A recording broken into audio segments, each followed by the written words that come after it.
বন্ধুরা, আমি তোমাদের প্রিয় আরভি আপু। আজ আমি তোমাদের জন্য নিয়ে এসেছি নতুন একটি গল্প।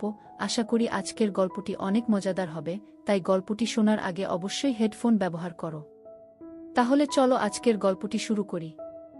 যখনই আমার বিয়ে হতো, বিয়ের রাতে বাবা আমার বরকে 25 লাখ টাকা দিত আর বলতো যে আমার মেয়েকে ডিভোর্স দিয়ে দাও। এভাবেই আমি এখনো পর্যন্ত বেশ কতগুলো ডিভোর্স নিয়েছি। বাবা সবসময় জোর জবরদস্তি বিয়ে করি ডিভোর্স দেওয়াতো, আর কারণ কিছুই বলতো না। আর মার্সেই রাতেই আমাকে দুধের মধ্যে হলুদ দিয়ে খেতে দিত, যেটা খেয়ে আমি ঘুমিয়ে যেতাম। যখন চোখ খুললাম তখন সবাই আমাকে অদ্ভুত নজরে দেখত। এবার আমি ভেবে নিয়েছিলাম যে আমি দুধ খাবার নাটক করব। এভাবে যে ঘুমানোর নাটক করলাম, আমার পায়ের তলা থেকে তো মাটি সরে গেল। আমার বর আমার সামনে বসে আমাকে ভালোভাবে দেখছিল, যখন কিনা বিয়ের স্টেজে ও আমি কোণে বসে বসেছিলাম। আমি অপেক্ষা করছিলাম বিপিন কিছু বলবে, কিন্তু যখন বসে বসে তার অপেক্ষা করছিলাম এবং তার অনেক দেরি হয়ে গেল, তখন আমি নিজে চোখ তুলে তাকে দেখলাম আর দেখলাম যে সে ভীষণ নিরীহ। শেষমেশ আমি বলেই দিলাম, কি হয়েছে বিপিন, তুমি আমাকে এভাবে দেখছো কেন? বিপিনের নজর এখন ও আমার মুখের উপর। সে বলল, তুমি অনেক সুন্দর। 2 মাস আগে আমাদের আশীর্বাদ হয়েছিল। সুমন, তোমার আগেও মা আমার জন্য অনেক মেয়ের কাছে সম্বন্ধ নিয়ে গিয়েছিল, কিন্তু আমার কোনো মেয়েকেই পছন্দ হচ্ছিল না। যখন তোমার ফটো দেখলাম কিছুক্ষণের জন্য, তো আমি গুলি গিয়েছিলাম। আমি বুঝতে পারছিলাম না কেউ এত সুন্দর কি করে হতে পারে। বিপিন আমার প্রশংসা করতে লাগল, আর তখনই আমার প্রাণে প্রাণ ফিরল। যেন আমি হাসি মুখে তার কথা শুনতে লাগলাম, আর সে বলতে থাকল, সুমন, আমি মাকে বললাম, মা, এই মেয়েটাকে আমি হৃদয় দিয়ে গ্রহণ করতে চাই। এবার আমার ঘর সংসার হবে। আমার মায়ের আমি একমাত্র ছেলে, তো এই জন্য আমার বিয়ের জন্য তার একটু বেশি তাড়াহুড়ো ছিল। তাই আমি বললাম যে তাড়াতাড়ি আশীর্বাদ করে বিয়ে দিয়ে দাও, আমি বেশি অপেক্ষা করতে চাই না। মা আমার কথা মেনে নিল, আর এখন দেখো না, 2 মাস পরেই তুমি আমার হয়ে গেলে। কিন্তু এই 2 মাস এমনি এমনি কেটে যায়নি। আমি এক মুহূর্ত গুনে গুনে কাটিয়েছি। যখন তোমার সাথে ফোনে কথা বলতাম তখন ইচ্ছা করত যে তোমাকে আমি কাছের করে নিই। শোভন, আজ আমার হৃদয়ের সব ইচ্ছা পূরণ হলো, কিন্তু আফসোস এটাই থাকবে যে তোমাকে পাওয়ার খুশি ভালোভাবে পালন করতে পারলাম না। আর বিচ্ছেদের সময় এসে গেল। বিপিনের শেষ কথা শুনে আমি চমকে গেলাম। আমি বললাম, এটা তুমি কি বলছো? ঈশ্বর না করে আমরা দুজন কখনো আলাদা হই দিন। আমাকে আফসোসের চোখে দেখল। তারপর বলল, আমি যখন দেখি ঘরে এসেছি, এই কথাটাই আমি ভেবেছি যে তুমি বেশি গুরুত্বপূর্ণ নাকি 25 লাখ। কিন্তু মাথা বলল, 25 লাখ কম পয়সা তো নয়। যদি আমি সারা জীবন ও রোজগার করতে থাকি, তাও 25 লাখ জড়ো করতে পারব না। আমি অবাক হয়ে বললাম, যে কোনো 25 লাখ? আর সেটা কোথা থেকে আসবে? তোমার বাবা বিদায়ের সময় আমাকে অফার দিয়েছিলেন, যেভাবে তুমি আমার মেয়েকে নিয়ে যাচ্ছ, যদি এভাবেই তুমি ডিভোর্স দিয়ে আমার মেয়েকে ঘরে রেখে যাও, তাহলে তোমাকে পুরো 25 লাখ দেব। আমি বললাম, তোমার মাথা ঠিক আছে তো? আমার বাবা আমার বিয়ের জন্য কিভাবে চিন্তায় থাকে জানো? সে অনেক খোঁজ খবর নিয়ে তবেই আমার সম্বন্ধ পাকা করেছে। কেননা সে বলে, সুমন, এই বিয়ে সারা জীবনের বন্ধন। এই জন্য আমি অনেক ভেবে চিনতে তোমার বিয়ে দেব। এরকম কি করে হতে পারে যে আমার বাবা মা ডিভোর্স করাতে চায়? তুমি নিশ্চয়ই আমার সাথে মজা করছো। কিন্তু আমি তোমাকে পরিষ্কার বলে দিচ্ছি, আমি এরকম মজা একদমই পছন্দ করি না। এ কথাটা সত্যি যে আমি তোমাকে ভীষণ চাই, কিন্তু এই মজার কারণে যদি আমি তোমার থেকে রেগে যাই, তাহলে কিন্তু আমি একদম রাজি হব না। দিতেন বলল, আমার মিষ্টি সুমন, আমাকে ক্ষমা করে দাও, কিন্তু আমি তো বাধ্য হয়েছি। এজন্য আমি নিজেই সম্পূর্ণ জ্ঞান থাকা অবস্থায় ডিভোর্স দিতে চাই। আর তখন আমি কাঁদতে শুরু করলাম। আমি তো কখনো স্বপ্নেও ভাবতে পারি না যে আমার সাথে কেউ এরকম করতে পারে। এরকমও হতে পারে যে বিয়ের স্টেজে আমি ডিভোর্স পেয়ে যাব। আমার চোখ দিয়ে জল বেরিয়ে গেল। দীপেন বলল, ব্যাস, এখন কান্নার সময় নেই। আমার এখন ভয় লাগছে যে একটুখানি দেরি হলে তোমার বাবা আবার না নিজের সিদ্ধান্ত বদলে দেন। এটা না হয় যে 25 লাখ থেকে কিছুটা কেড়ে নেয়। চলো তাড়াতাড়ি ওঠো, আমি তোমাকে তোমার ঘর অবধি পৌঁছে দিয়ে আসব। আমি তো নড়তে পারছিলাম না, কিন্তু বিপিন আমার হাত ধরল আর আমাকে টানতে টানতে নিজের সাথে বাইরে নিয়ে গেল। গাড়িতে বসিয়ে আমার ঘরের দরজা পর্যন্ত নিয়ে আসলো। সে যখন বেল বাজল, দরজা খুলতেই বিপিন বাবার দিকে তাকিয়ে বলল, এই নিন কাকু আপনার সম্পত্তি। আর এবার আমাকে টাকা দিন যাতে আমি চলে যাই। আমার চোখের সামনে আমার বাবা বিপিনকে নোটে ভরা একটা ব্যাগ ধরিয়ে দিল। বাবা আমার হাত ধরল, আমাকে ঘরে নিয়ে আসলো। সে আমার মাথায় চুমু খেল আর আমাকে সোফায় বসতে বলল। ভগবানের লাখ লাখ ধন্যবাদ যে তোমার জীবন বরবাদ হতে গিয়ে বেঁচে গেল। আমি ফুপিয়ে ফুপিয়ে কাঁদতে গেছিলাম। আমি বললাম, বাবা তুমি আমাকে বলো যে আমার সাথে তুমি এরকম কেন করলে, তুমি আমাকে কেন একা করে দিলে? আমি তো শুনেছিলাম যে বাবারা মেয়ের ঘর বসানোর জন্য অনেক কিছু করে ফেলে, কিন্তু তুমি তো আমার বরকে পয়সার লোভ দেখিয়ে আমার ডিভোর্স করিয়ে দিলে। আমি এবার ডিভোর্সের চিহ্ন মাথায় নিয়ে কি করে থাকব? কাঁদতে কাঁদতে আমার হিচকি উঠতে লাগল। এবার আমার মা আমার জন্য দুধের মধ্যে হলুদ মিশিয়ে নিয়ে আসলো। সে বলল, সোনা মেয়ে দুধ খেয়ে নাও। আমি চিৎকার করে উঠলাম। মা, আমার ঘর ভেঙে গেল। আমি বিয়ের প্রথম রাতে ডিভোর্স নিয়ে ঘরে চলে এসেছি। আর এইসবের পিছনে অন্য কেউ না, আমার নিজের বাবা। আর এরকম অবস্থায় তুমি আমাকে সান্ত্বনা দেওয়ার পরিবর্তে নিজের বোনের কলার চেপে ধরার পরিবর্তে আমাকে হলুদ মেশানো দুধ খেতে বলছ। তুমি আমাকে বলো যেখানে কি মজা হচ্ছে। মা আমার হাত দুটো ধরল। তখনই বাবা বলল, সুমন, যখন তোমার বিয়ে হচ্ছিল বিপির সাথে, তাদেরই একটা লোক এসে আমার কানে বলল, বিভিন্ন ভালো ছেলে নয়, তোমার আগেও সে কয়েকটা মেয়ের সাথে বিয়ে করেছে। এটা শুনে আমি চিন্তায় পড়ে গেলাম, কিন্তু আমি ভাবলাম যে এটা হয়তো কোনো মিথ্যে খবর। এজন্য আমি আমার বন্ধুকে খোঁজখবর নিতে বললাম। আমি জানতে পারলাম সত্যিকারের ভাল ছেলে ছিল না, সে তোমার জীবন বরবাদ করে দিত। তুমি আমার একমাত্র মেয়ে, বলো তোমার জীবন বরবাদ হতে আমি কি দেখতে পারি? আমি রেগে গিয়ে বললাম, বাবা, প্রথমে তোমার বন্ধু কোথায় মরে গিয়েছিল? তুমি প্রথমে কেন এ ব্যাপারে খোঁজখবর না? উনি যদি আশীর্বাদ ভেঙে যেত তাহলে আমার এত দুঃখ হতো না। আমি তো দিয়ে রাতে ডিভোর্স নিয়ে এসেছি। নিজের বন্ধুদের আমি কি মুখ দেখাব? লোকে তো আমার মজা করবে। বাবা বলতে লাগলো, তোমার জীবন খারাপ হতে দেব এটা সম্ভব? আমাদের চিৎকার শুনে যে সমস্ত অতিথিরা ঘরে ছিল তারা সবাই হোলঘরে চলে এল। তারা তো এই দৃশ্য দেখে অবাক হয়ে গেল। মা আমাকে তাড়াতাড়ি করে হলুদ মালা দুধ খাইয়ে দিল, আর আমার চোখের সামনে অন্ধকার হয়ে গেল, চারদিক চুপচাপ হয়ে গেল। দেখতে দেখতে আমি গভীর ঘুমে আচ্ছন্ন হয়ে গেলাম। পরের দিন দুপুরের পরে আমার চোখ খুল। আমি আমার বিছানায় শুয়েছিলাম। আমি খুব অদ্ভুত অনুভব করছিলাম। অবস্থা বুঝতে আমি একটু ভুল করেছিলাম। আমি এটাই ভাবছিলাম যে আমি এখানে কি করছি। তারপর আমার মনে পড়ল যে আমি তো ডিভোর্স নিয়ে এসেছি।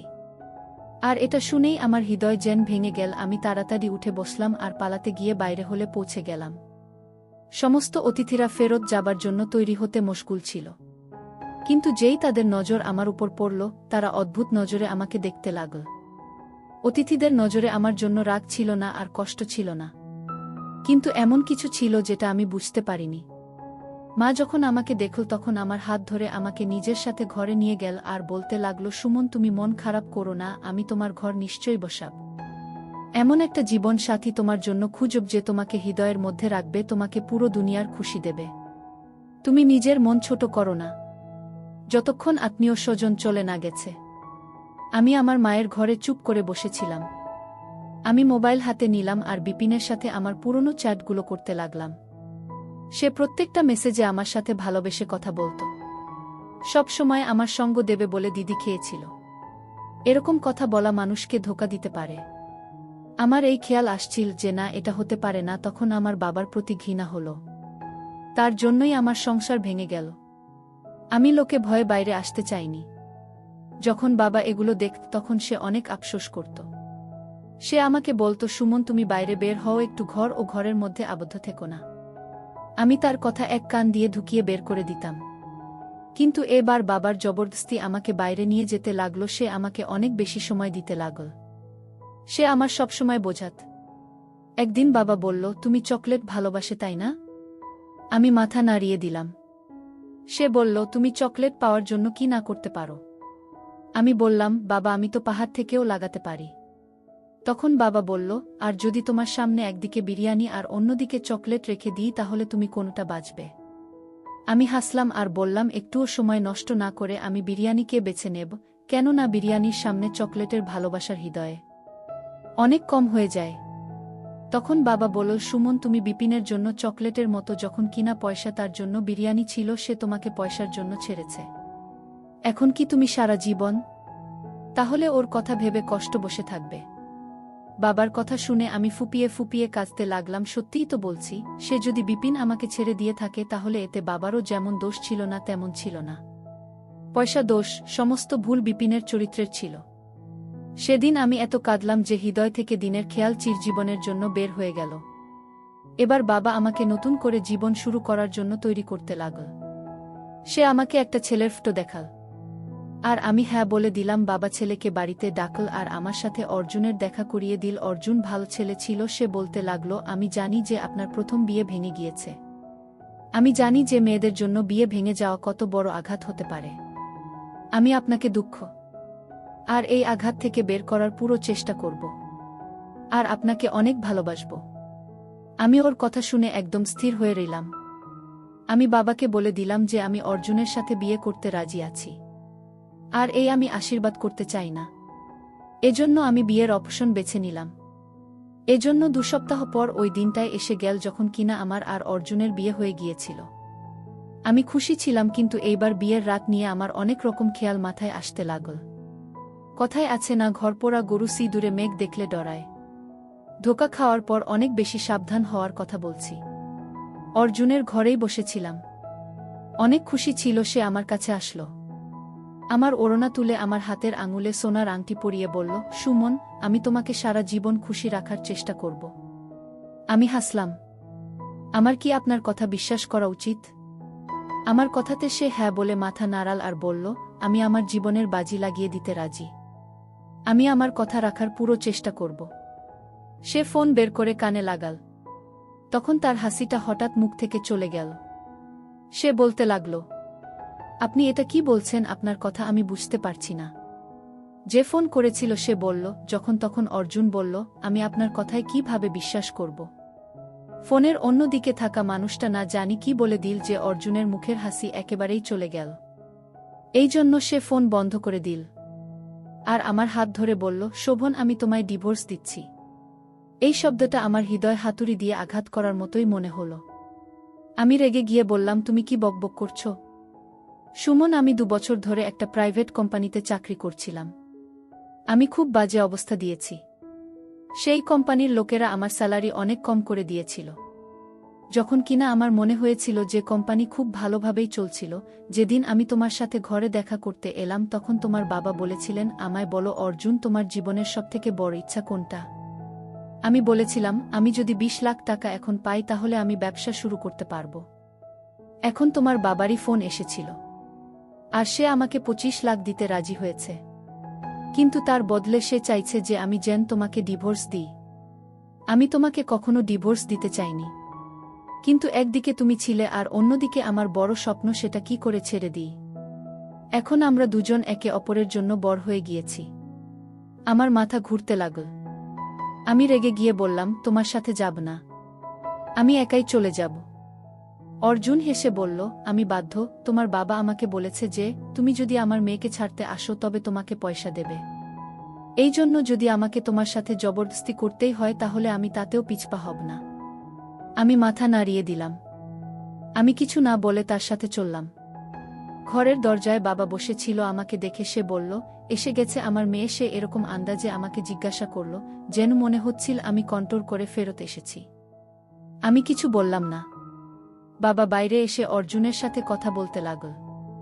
যখন কি না আমার মা আমার জন্য হলুদ দেওয়া দুধ নিয়ে এসেছিল, আমি চেঁচাতে লাগলাম আর মাকে বললাম, বাবা আবার দ্বিতীয়বার ঘর ভেঙে দিল। তখনই পিছন থেকে আমি বাবার আওয়াজ শুনতে পেলাম। সে বলল, আমি তোমাকে বাঁচানোর জন্য এই সমস্ত করেছি।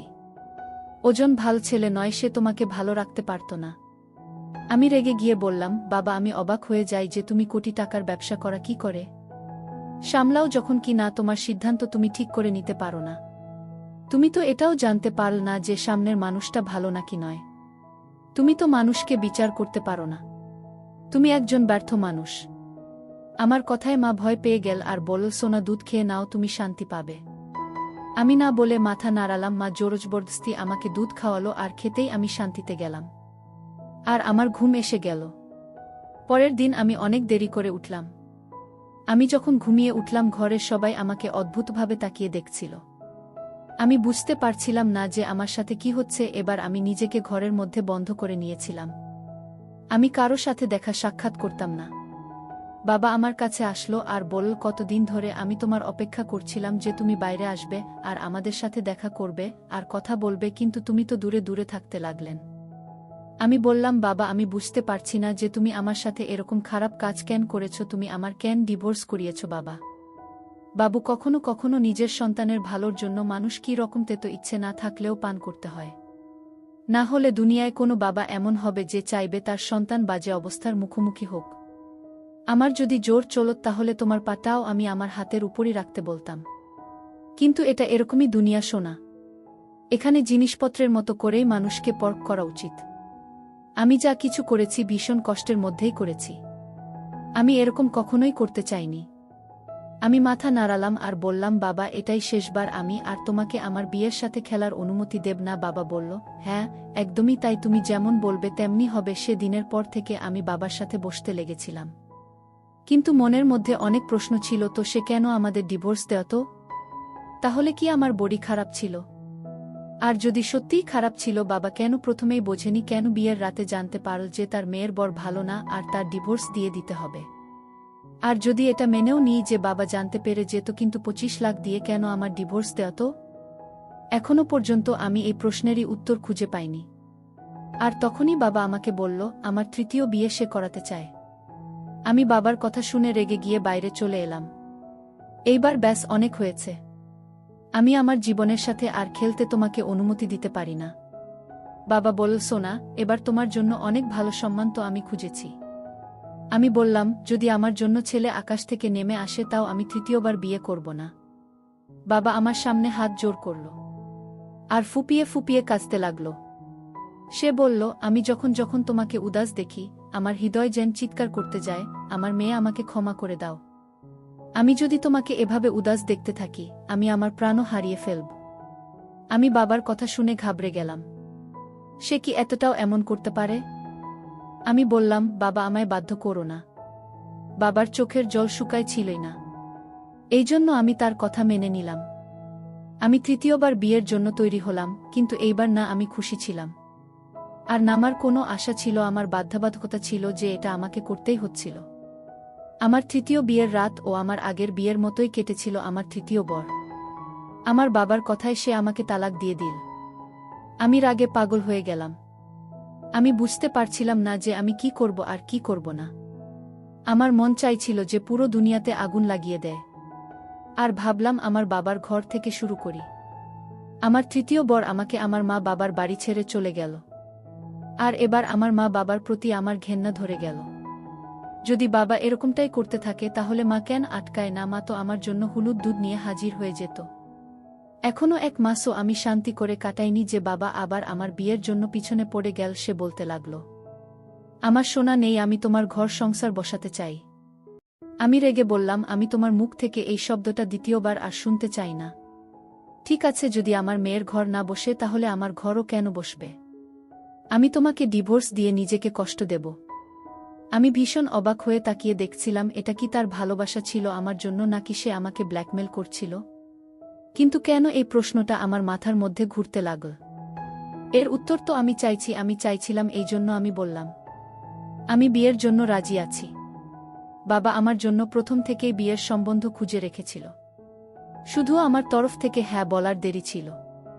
এমন বিয়ে করিয়ে দেওয়া হলো, আমি শুধুমাত্র ছেলের ফটো দেখেছিলাম। বাবা বলছিল যে বিয়ের আগে একবার দেখা করে নাও, কিন্তু আমি বারণ করে দিয়েছিলাম। কেননা আমি জানতাম আমার বোন বিয়ের রাতে আমাকে ডিভোর্স দিয়ে দেবে। কিছুদিন পরেই আমার বিয়ে হলো। আমি আমার চতুর্থ বোনের সাথে স্টেজে বসেছিলাম।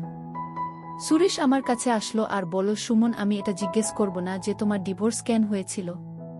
আমি তোমার সম্পূর্ণ মনপ্রাণ দিয়ে গ্রহণ করলাম।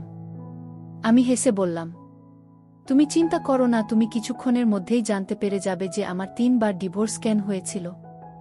সে আমাকে অদ্ভুতভাবে দেখতে লাগল। তারপর আমাদের ঘরের দরজায় খটখট করল। সে বাইরে বেরিয়ে গেল যখন আমার হৃদয়ে অনেক জোরে জোরে স্পন্দিত হচ্ছিল। আমি সেটাকে নিয়ন্ত্রণ করার চেষ্টা করছিলাম আর তার অপেক্ষা করছিলাম, কি জানি এবার আবার কি হবে। সুরেশ ঘরে আসলো আর বলল, সুমন, তোমার বাবা একটা লোককে পাঠিয়েছে। সে বলছিল যে আমি যদি তোমাকে তালাক দিই তাহলে সে 25 লাখ আমাকে দেবে। কিন্তু আমি আমার বুকে শুধুমাত্র টাকার লোভের জন্য ডিভোর্স দিতে পারব না। আমি ভীষণ অবাক হয়ে আমার বরের মুখ দেখতে লাগলাম। কোনো ছেলে কি এমন হতে পারে যে নিজের কথায় নিজের সিদ্ধান্তে স্থির হয়ে থাকতে পারে? বাজার বসার লোক নেই। আমি সুরেশকে পা দিয়ে দেখে নেওয়ার জন্য বললাম, সুরেশ, আমার প্রথমে ডিভোর্স। এই কারণেই হচ্ছে আমার বোনেরা আমাকে পয়সার জন্যই ছেড়ে দিত। তুমি কেন এত ভালো একটা সুযোগ ছেড়ে দিচ্ছ? সে হেসে বলল, জীবনে পয়সা সব কিছু হয় না, পয়সা তো হাতের ময়লার মতো। আমার ভবিষ্যৎ জীবন আমার স্ত্রীর সাথে জুড়ে আছে, পয়সার সাথে নয়। আমার মনে হয়েছিল যে আমার হৃদয় খুশিতে ফেটে যাবে। আমি বললাম, সুরেশ একটা কথা বলব? সে হ্যাঁ বলে মাথা নাড়াল। আমি এই ব্যাপারটা জানি না যে আমার বাবা আমার সাথে এরকম কেন করত। আমি এবার সত্যিটা জানতে চাই, এই জন্য তুমি আমার সাথে চলো। আর আমাকে তুমি ডিভোর্স দিচ্ছ সেটা কি আমার বাবাকে বলো, তাতে সব কিছু জানতে পেরে যাব। সুরেশ আমার কথা মেনে নিল। আমরা দুজনে মা বাবার ঘরে গেলাম। বাবা সুরেশের সাথে কথা বলতে লাগল। যখন কিনা আমি ঘরে বসে কাঁদতে লাগলেন, মা এসে আমাকে হলুদ মেশানো দুধ দিল। আমি সেটাকে লুকিয়ে ফেলে দিলাম আর ঘুমানোর নাটক করতে লাগলাম। মাত্র 10 মিনিট কেটেছিল আর আমাদের বাড়িতে অনেক লোক আসতে লাগল। প্রথমে তো একটা নার্স আসলো, সে আমার চেক আপ করল আর বলতে লাগলো এর মধ্যে আবার পাগলের লক্ষণ দেখা দিয়েছে। এই মেয়েটা যখন নিজের বরকে নিজের আশেপাশে সহ্য করতে পারে না, তাহলে আপনারা এই বিয়ে কেন দেন? এত নিজেকে কোনোদিন ক্ষতি করে দেবে, তখন কি আপনারা শান্তি পাবেন? তারপর একটা উকিল আসল, সেই উকিলটা সমস্ত কথা বলে দিল। তারপর সুরেশকে সেখানে ডাকা হলো। সে বলতে লাগলো, উকিল বাবু, আমি যে ঘরের মধ্যে পৌঁছালাম উনি আমার উপর হামলা করে দিল আর আমাকে মারতে লাগল। তারপর বলল, আমাকে ডিভোর্স দাও, না হলে আমি প্রাণ নিয়ে নেব। এজন্য আমি তাকে ডিভোর্স দিয়ে দিয়েছি। এমনটা আমাকে সুমনের বাবা বলতে বলেছিল, কিন্তু আমি তেমনটা করলাম না। আমার বউ একদম ঠিকঠাক আছে। আমিও উঠে বসে পড়লাম আর উকিল সাহেবকে বললাম, এই সমস্ত কিছুই আমার বিরুদ্ধে একটা ষড়যন্ত্র। আমার বাবা আমার 3 বার ডিভোর্স করিয়েছে। উকিল মাথা নাড়াল আর বলল, বেশ শুনুন, তোমার নিজের বাবা মারা যাওয়ার আগে তোমার সম্পত্তি তোমার নামে লিখে দিয়েছিল, কিন্তু তার লেখা এটা ছিল যে যতক্ষণ তোমার ঘর সংসার না বসে ততক্ষণ পর্যন্ত এই সমস্ত সম্পত্তি তোমার নামে হতে পারবে না। বোধহয় এই জন্যই তোমার সৎ বাবা বারবার তোমাকে ডিভোর্স দেওয়াতে আমাকে ডেকে নিত, আর এটাও বলতো যে আমার মেয়ে ঘর বসানোর যোগ্যই না। এর মাথা ঠিক নেই। আর ঠিক এরকমই কথা তোমার বর বলে যেত। আমি তো হা করে রইলাম, আমার মুখ দিয়ে একটা কথা বেরোলো না।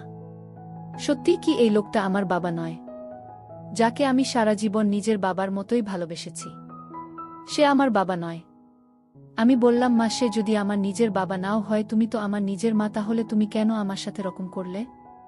ও কি বলল? আমি বলছি, তোমার মা তোমার বাবার সাথে থাকার সময় এই লোকটাকে ভালোবাসত, আর তারপর তার ঘর থেকে পালিয়ে তোমার বাবাকে ডিভোর্স দিয়ে দেয়। তোমার বাবা আঘাত পেয়ে মারা যায়, এই জন্য সে একটি দলিল লিখে গিয়েছিল। তোমার মায়ের চোখ থেকে সম্ভবত এই লোকটার প্রতি ভালোবাসা এখনো সরেনি, আর তাই তোমার সাথে এইসব করতে একবারও ভাবেনি সে। আমি এই কথা শুনে চোখের জল ফেলতে লাগলাম। আজ আমি পুরো দুনিয়ায় একা হয়ে গেলাম। সুরেশ আমাকে অবলম্বন দিল। আমি নিজের মা বাবার বিরুদ্ধে ধোঁকার কেস করে দিলাম। তাদেরকে পুলিশ ধরে নিয়ে গেল। যারা আমার উপরে দয়া করেনি, আমি কেন তাদের উপর দয়া করব? যতক্ষণ না তারা শাস্তি পাচ্ছি, তাদের স্বভাবও বদলাবে না। সমস্ত সম্পত্তি আমার হয়ে গিয়েছিল। আমি আর সুরেশ সমস্ত বিষয় সম্পত্তির খেয়াল রাখতাম। সত্যি তো এটাই যে লোক একটা বাজে জিনিস, এটা তো নিজের কাছের মানুষের রক্ত লাল থেকে সাদা করে দিতে পারে। আমার কলিজার বন্ধুরা, আজকের গল্পটি এখানেই শেষ করলাম। দেখা হবে নতুন একটি গল্পে। সেই পর্যন্ত সবাই ভালো থাকবেন, সুস্থ থাকবেন।